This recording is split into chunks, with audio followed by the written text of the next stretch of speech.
The stock market is at a breaking point. Retail investors keep buying every dip, convinced that liquidity will save everything.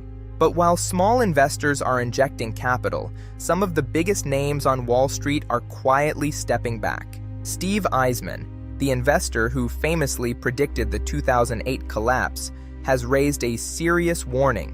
According to him, the euphoria around artificial intelligence is starting to turn into something else: panic.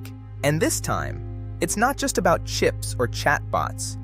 AI is beginning to threaten entire traditional industries: insurance, wealth management, real estate, logistics. In this video, we're going to break down Eisman's latest analysis and understand why 2026 could become the year of a major correction. Let's start with AI. For months, the market bought anything that had AI in the name. Valuations exploded, multiples expanded, but now we're seeing the other side of the trade. Big tech companies are spending hundreds of billions on infrastructure: data centers, GPUs, cooling systems, cloud expansion. The problem? Free cash flow. Even with record revenues, many hyperscalers are seeing their free cash flow shrink dramatically because capital expenditures are so high. Profits look strong, but the cash generation isn't keeping pace. And here's where the fear spreads. This week, we saw something important: contagion. When OpenAI launched an app targeting personal insurance policies, traditional insurance brokers dropped nearly 10% in a single session. Why? Because the market immediately priced in the risk of disintermediation. The same thing happened in wealth management. When Altruist announced AI-driven tax planning tools, stocks like Raymond James and Charles Schwab fell sharply. Wall Street right now is operating with one mindset: shoot first, ask questions later.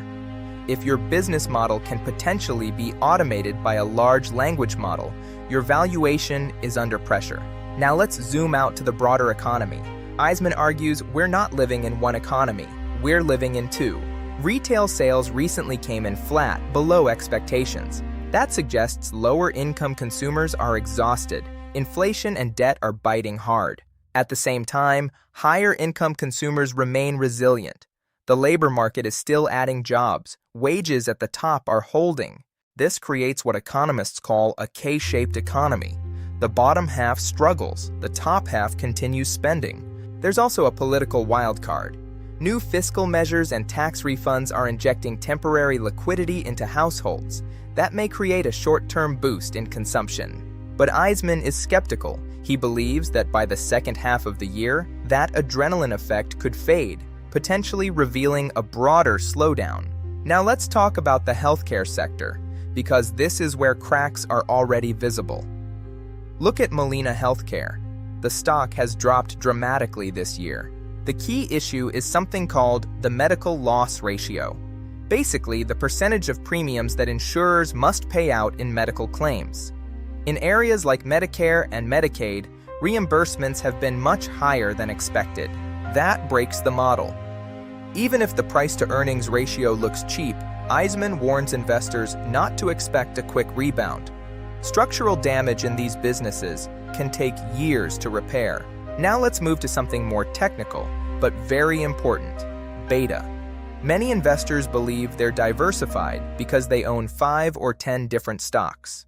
But diversification isn't about the number of positions, it's about correlation and volatility. Imagine a portfolio of Goldman Sachs, Nvidia, Google, Netflix, and Eli Lilly.